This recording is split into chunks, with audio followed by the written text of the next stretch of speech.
my opinion is sort of like, obviously Nigeria being a very religious state, religion breeds apathy.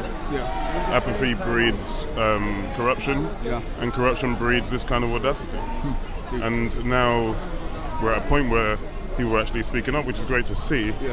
But this is something quite deeply inherent in our culture, and that's why we're splintering now. That's why, because essentially they have no one to answer to, because the government themselves are principally not upholding any kind of law themselves. So if you've got corruption all the way from the top down, then how do you respond to a situation like this? So you have a complete imbalance, and people are very disgruntled, and I think even what Boko Haram doing is in some way is a representation of that. The things that they're doing are horrendous, but the fact is it's a reaction to Nigeria's own economic infrastructure, which doesn't actually exist. It's good to see this turnout here today. We had the first one here a week ago, and there was about 50 people.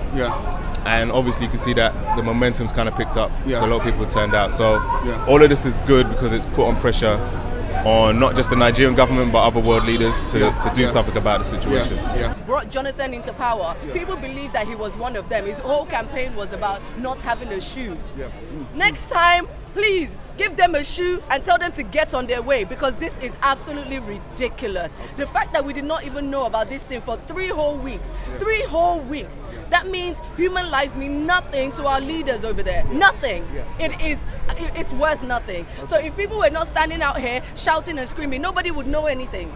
What I think is really, really vile. Have no disregard for human life. Have no respect for who they are. I don't care what the reason is. It could be political. It could be fundamental reasons. I don't really care. But we draw the line at human life, basically. And we feel this is 243 young girls who have every right, just like I do and you do, to a good life, good education, safety, security. That should not be tampered with. They have a right to their life. That's the first fundamental human right, my rights in my life, to live. I've done nothing wrong. And as citizens, we're demanding that our government do what we elected them to do.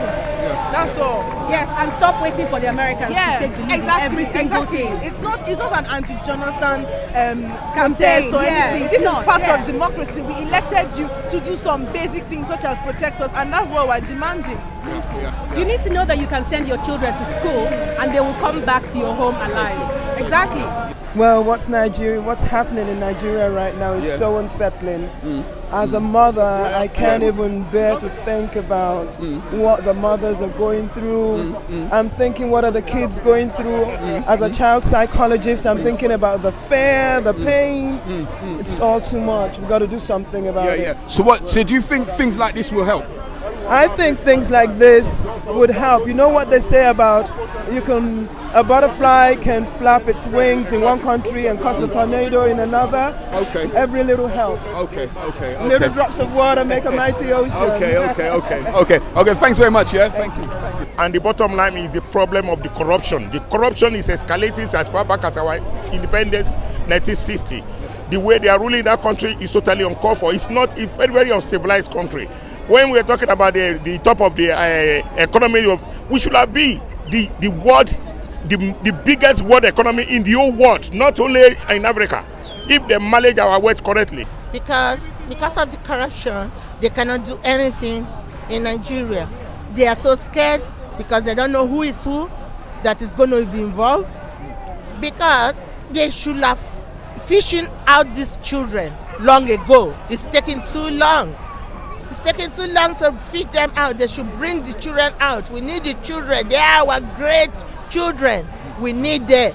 Nigerian, the president should stand up and act.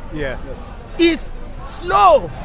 It's too slow. We don't want slow president. We want action president. Well, it's an absolute international outrage.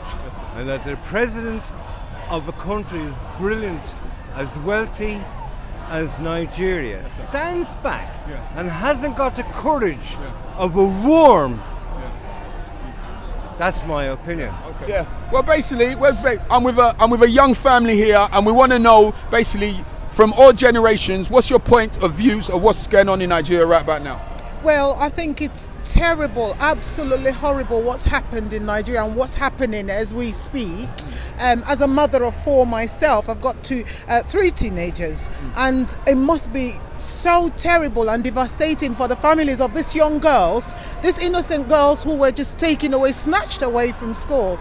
I mean, we've come here to show solidarity and to be a voice for these people who are not able to speak for themselves. Yeah, so really we're here to highlight the issues that are going on in Nigeria, and we want the whole world to know this cannot go on, this cannot continue.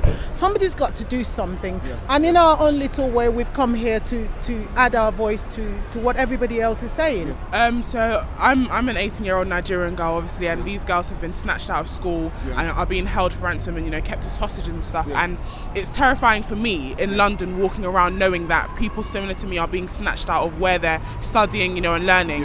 So I can't imagine how the girls that are being held are feeling. They're probably really terrified. So I think it's really important that not only Nigerians but everyone who knows or who's hearing about this come together to make sure and ensure that this stops, and that Boko Haram is caught and everything's put an end to. Okay, thank you. And as a younger generation, what do you think? What's your views on it? I think this is absolutely horrible. I don't know why some people will do this, because I'm young and the people around me, there's girls in my school, and thinking about people like them being snatched from our school, and it's a school as well as what I'm saying. It's bad. It shouldn't happen anywhere. I was just looking at national budgets 2012 and 2010. I think the federal government, for example, is claiming to have spent 1 trillion naira consecutively on security. Yet our army does not have the capacity to take on a terrorist insurgency head to head. So this is more than a fight against Boko Haram. This is a fight against corruption. And I think what's important for me is that Nigerians have found their collective voice. And if crying out is what we have to do, we will continue to cry out until our government does right by us. We will continue to cry out until it is well with Nigeria again. We will continue to cry out until we have responsible governance in Nigeria. Because if we don't have responsible government in Nigeria, 5 years' time we will still be here. If my prayer is that these girls are found and returned safely to their family, but what will Boko Haram do tomorrow? So Boko Haram not only has to be crushed, we have to continue to cry out against corruption in Nigeria. Until it is well with Nigeria again, we will not rest. The world will hear our voice and Nigeria government will listen. So that is why we're here, and that's what's important for me about this protest.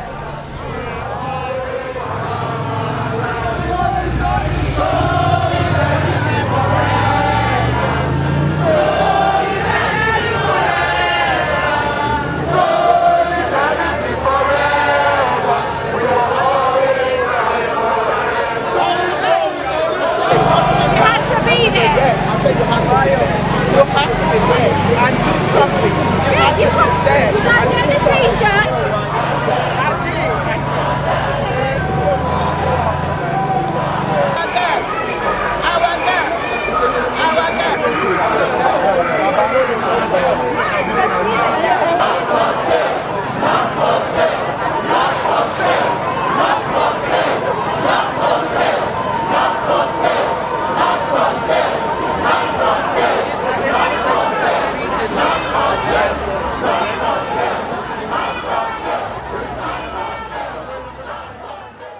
Everybody has got the right to education. It is not just about male, female, female, or girl, anything. boy, It's got the right to old, education. young. And people should stop using Islam to perpetrate their evils and their selfish interests.